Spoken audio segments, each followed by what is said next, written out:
Well, they did the study. I think it's 700 salamanders. What they would do, they'd cut up the salamanders, take its brain out, slice and dice it, ground it up, whatever. They did a bunch of different things, and they would put the salamander's brain back into the salamander, and the salamander would function.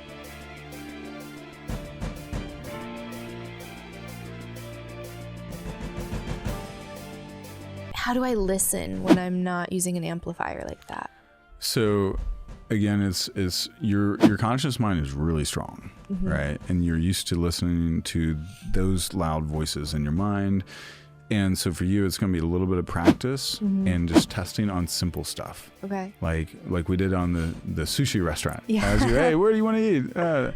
Masa. And then I remember, and later I was like, oh, I don't know if I can trust that because you all had a fight. we got in a fight at that restaurant. So what if that's like my no? And you're like, it's been working so far. Listen, I'm like, so I'm still trying to dismiss it. Well, and it also brings up a little bit of the complexity of our psyche. So masa, you love the food and you actually do physiologically want to go back again, but you also had a bad overwhelming emotional memory of where you got in a big fight, and then that triggered your fearful abandonment. You're going to be left, and because Eric's upset at you, and well, so it's a complex memory, but you listen and trusted your body, and it does want to go back there, and I think you guys can go without fighting, without threatening divorce and all the things, right, that we do.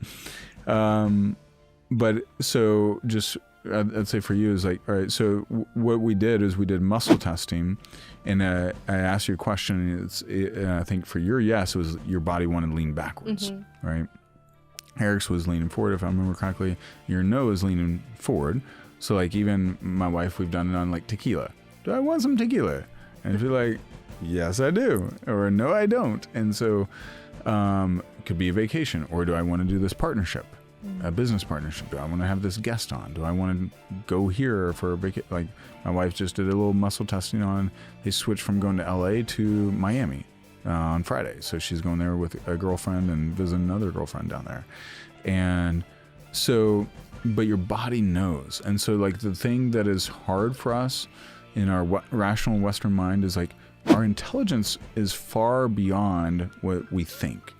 It's actually in our nervous system, what we feel, and even in the quantum realm. I don't fully understand it all, but in the quantum realm, it's like goes, like one of my favorite examples in The Field. Have you read The Field?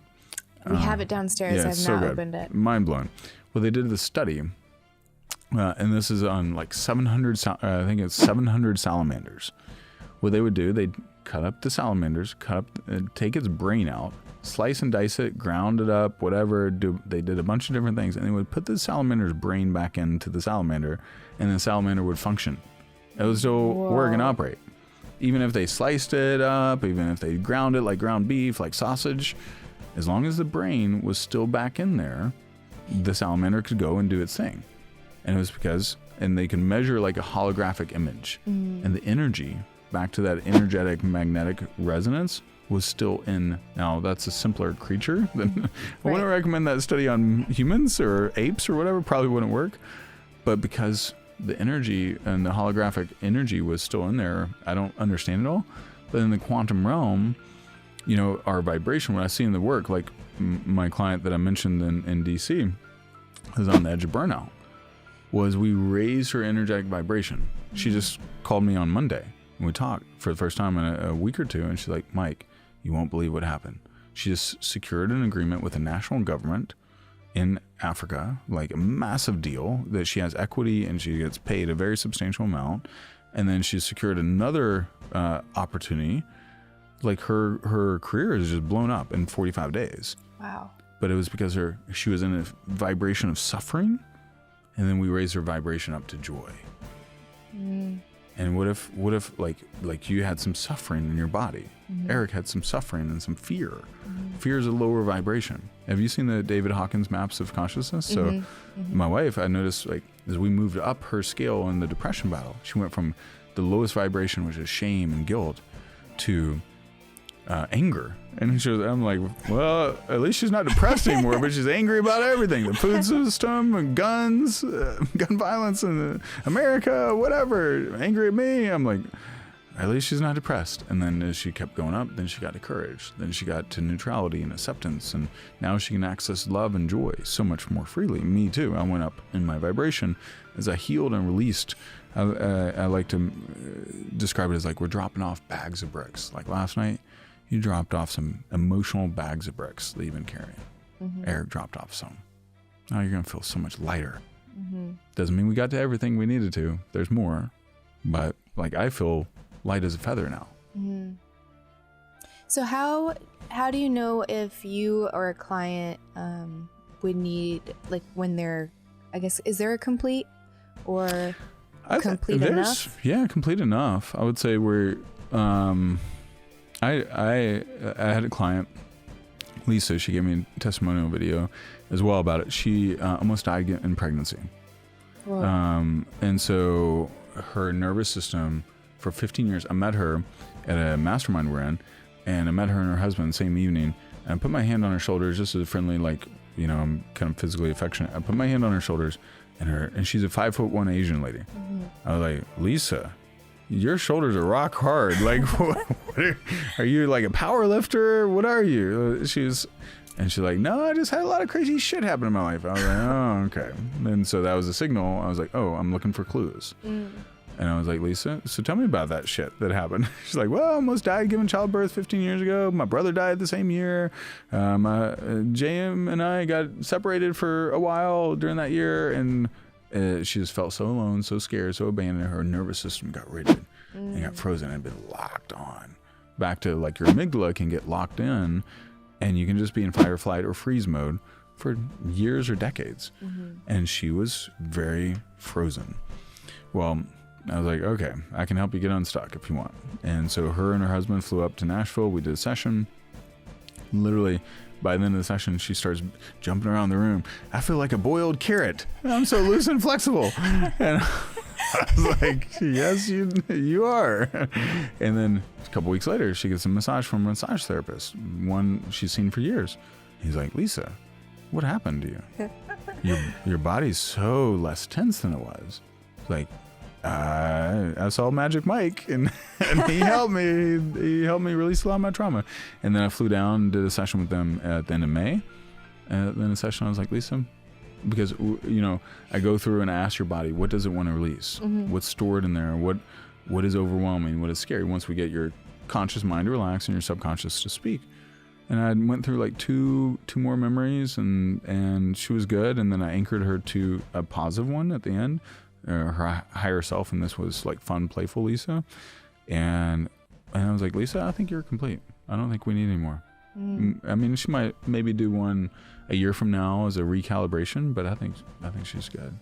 So some heavier cases, like I have one case that's going to be 3 sessions. I have another scenario where it's another couple that man, massive amounts of abuse, and they're prominent leaders in their space. The guy's the top YouTuber in the world on his platform, and it's probably gonna be 2 or 3 at least with them. But a lot of the clients, it's 1 or 2, and we're good. Wow. Yeah. And even that seems like not a lot. No, not a lot at all. Yeah, I mean, we recalibrated my wife's whole nervous system in basically 7 months. From suicidal, not wanting to be, every day she would say, I don't want to be alive, I don't want to be a mom, I don't want to be on earth, almost every day. And have panic attacks 3 to 5 times a week. And 7 months later, basically depression is fully gone, 90% of the PTSD gone, and panic attacks, haven't had one since. It's so powerful. Yeah. Which makes me so pissed that it still hasn't been pushed through. Like, how many lives this could save, and not even just the individuals taking it, but if you consider the family and the lineage, right, and all of those roots, like how many lives are saving. Oh heck yeah, the marriages, like I have a lot of leaders that I work with where their marriages have been on the. I had one client, Julia. She came to me. Actually, I met her at that same event I met Lisa, and she was literally physically in the middle of a conversation with a divorce attorney who was in the group too. And she was separated from her husband for six months at that point. I was like, well, Julia, I have another option for you. She flew up to Nashville early in March. We did a session. 2 hours after the session, she sends me a text. It's like, Mike, I just had the best conversation I've ever had with my husband. The best conversation I've ever had as alive, period. I love that man. I love that man. I asked him to teach me how to love. I have no idea how to love. And she let go of 9 years. She said she let go of 9 years of bitterness and resentment. Wow. And they've since, and then also she verbally talked through her business challenges, because she was not only in a marriage crisis, she's CEO and owner of her business, and they had some massive problems to solve. Well, she talked through all of them, and we kind of worked on a game plan because this creates a gateway for accessing your higher self. So it's not just to heal the trauma. I want to access your higher self, like we did at the end last night too. So it's not a traditional pure therapy type deal, because in my background is like, I don't want to just get you unstuck. I want you at your best. And as of less than 3 months from that session, totally solved her business crisis. Like where she was like, I'm going to lose the business, to now it's fully solved. And it wouldn't have happened if we didn't process through the heaviness because her amygdala was locked in. So she's in fight or flight. You can't access the other parts of your brain if your amygdala is locked in. And most of the time, and we just also, you look at what we went through as a culture with COVID and everything, our amygdalas get locked in. We need to release and reset. So do you think part of it's kind of like that Einstein theory, where it's like the energy that created the problem can't solve the problem, so you have to get to a different level of 100%, consciousness? 100%. Yeah. And so the medicine, yes, you're not going to be in this permanently heart open, vulnerable state. What's going to happen is you've created a new option. It's like you're going down a highway and there's a new exit ramp. And at the beginning, there's only like a McDonald's and a Shell gas station, right? But the exit ramp to stress and anxiety has a lot of stuff. It's got an outlet mall, it's got all the restaurants, it's got a bunch of hotels. You're really familiar with that. You will bypass at times the pleasure, joy, peace exit ramp, heart connection ramp. You'll go to the stress ramp. But now, hopefully the next few days, next few weeks, you're going to access this other ramp, this exit, a lot more, and you'll start building more stuff. And that will become more and more familiar. So after one session, they don't even go down the suffering ramp. So, but it just depends on which environment you put yourself back into and your life patterns. If your life patterns reinforce stress and anxiety, then we have to also repattern those while we're repatterning your nervous system. Otherwise, you're just going to go right back into stress and anxiety. So, if that makes sense. No, it does. I think that's why this morning I was trying to be so intentional to the point where I was like, maybe I'm just going to get ready in silence, because I know, again, because of my reaction last night, that there's like I'm behaving in a way or setting my life up in such a way that is exhausting me, and I 100%. Need to figure out how to get rid of all of that noise. So that I can use these benefits for the long term. And your body, it's remarkable what the body intelligence, it wants to lead you to healing. Like your Graves' disease and thyroid, the emotional elements, it wants to lead you to joy. Your higher self wants to lead you to that. And you are trusting, and you are doing you're being curious and open and exploring, and you're going to get there. I wanted to get a little bit more clarity with the body muscle testing. So if someone's never done this before, can you walk me through how you find your yes and your no, and then just like the protocol of asking your body? So a simple process for muscle testing. First, I'm going to guide people to a little bit of breath work. And in this visualization, after say 4 rounds of the 4 seconds, exhale, leave empty for 4 seconds, breathe in through your nose for 4 seconds, hold for 4 seconds. It's Andrew Weil's breath method. Then that helps your nervous system kind of get back, helps you get back into your body a little bit. Not everyone can do just that alone. But then I lead to a visualization where you're talking to your conscious mind and your subconscious mind at a table. You express gratitude. And that's a big thing, because then you want the different parts of you to see and to feel seen, acknowledged, and heard. And so that's why we did that multiple times. And so your conscious mind, we want your conscious mind to relax. So it's not going to relax if it doesn't feel seen and appreciated. And then I also reminded verbally, very intentionally, with phrasing of like, let your conscious mind know that it is okay to relax, that she will still be fully present and she can come back in if needed, which she did a couple times. But then we let her relax again and let your subconscious mind speak. And then we do the muscle test after the breath work and after the visualization and after you've made a conscious or unconscious agreement in your nervous system. And then we ask a simple yes or no question. It has to be a yes or no question because otherwise your body gets confused. And I like to start with something easy, like what's your favorite food or favorite restaurant? All right. Would you like to eat there sometime in the next 2 weeks? And then see which way your body wants to lean forward. If it's yes, and if your favorite restaurant is yes, you would like to eat there next 2 weeks and your body leans forward, then your forward is yes. Double check it, do it once or twice. But if your body leans back on the thing that you know you really want, like, hey, would you like a beautiful massage in the next 2 weeks? That someone else pays for, whatever. Yeah, great. Then, and that's lean back, then that's your yes. Okay, some people have backwards as yes and some as front. And then you can start going to specific questions. But the goal is to get you to listen to your body because it's actually more of a communication channel than your mind. In fact, also your heart communicates, I don't remember the exact data, I think it's like 7 times more information to your brain than your brain communicates to your heart. So your body is also sending so much information up to your brain. But if we cut off that channel, we're cutting off a massive source of information, of intuitive intelligence that is beyond our rational mind.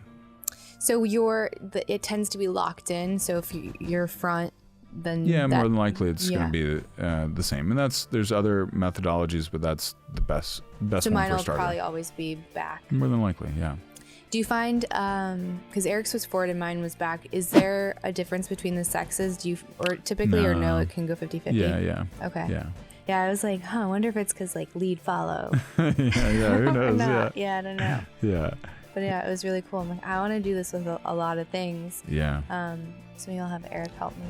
And one thing too, for you guys as parents, the other thing that I would encourage you guys that I'm practicing and learning myself, and I know you're reading the Gabriel Mate book on it as well, but like you can help your kids, your boys, develop some of that body intelligence and awareness. So, because what happens is in life is if you project out 20 years, if I lead a life that is disconnected from my body, then I'm going to get into relationships, partnerships, agreements, patterns that my body really doesn't want because I've been disconnected. And we've all done that, right? But now as we become more whole and more integrated, then we can pass that on to our children and also help them learn how to emotionally self-regulate and be heart connected. Like your children, up to age 7, your children are in a hypnotic state, alpha wave. And so like you can be really intentional about basically programming their nervous system. And they're still very pliable as they get older too. So is there a way, like, do men need to be grounded similar to women, or is it like what is their version of grounding? Yeah, and I would label it even more masculine, feminine, because there are some more feminine men. Yeah, that's true. And but not really. Like if you put your hands on Eric's shoulders, he's gonna be like, okay. He's not gonna feel anything. Right. Like I've literally gone to a man and he's like, okay. And he just literally doesn't feel anything. And woman, I go right over to a feminine woman and she's like, I just felt everything calm down like you did. And but it is important for us to be grounded and out of our head. Like we get stuck in our head. Women do too, but so I need to move into my heart. And so that's where the heart coherence exercise is really important. That's where also cultivating, whether it's MDMA. MDMA is the easiest, most effective, most powerful, fast acting. You have to do it safely and make sure it's pure and all that. But for men, that really helps us get heart connected and grounded in our heart. but also I'd do grounding like outside too, you know, like barefoot. I did that this morning, and last night I did that something too while I was working with you guys. Yeah, I try to do that with my oldest, but he's going through this weird sock obsession to where he even wears them to the pool. He does not wear them in the pool. Yeah. Thank God. They're always on, and I'm like, we are grounding right now. It's a family exercise. Everyone's taking their shoes and socks off. Yeah. Get in the yard. Yeah. And now he's kind of doing it, and he's loosening up on the sock thing, but I had to like fight tooth and nail for that one. Yeah. Yeah, I'm like, oh my gosh, this is not okay. It's going to turn into something weird. I don't want it to do that. I want to play with that body testing with them later, and like have them do that heart exercise and see. That'll be fun. Yeah, and you can see, you can test on foods, you can test on trips. I mean, there's so many books, whatever, anything, games they want to play, whatever. Yeah. Amazing.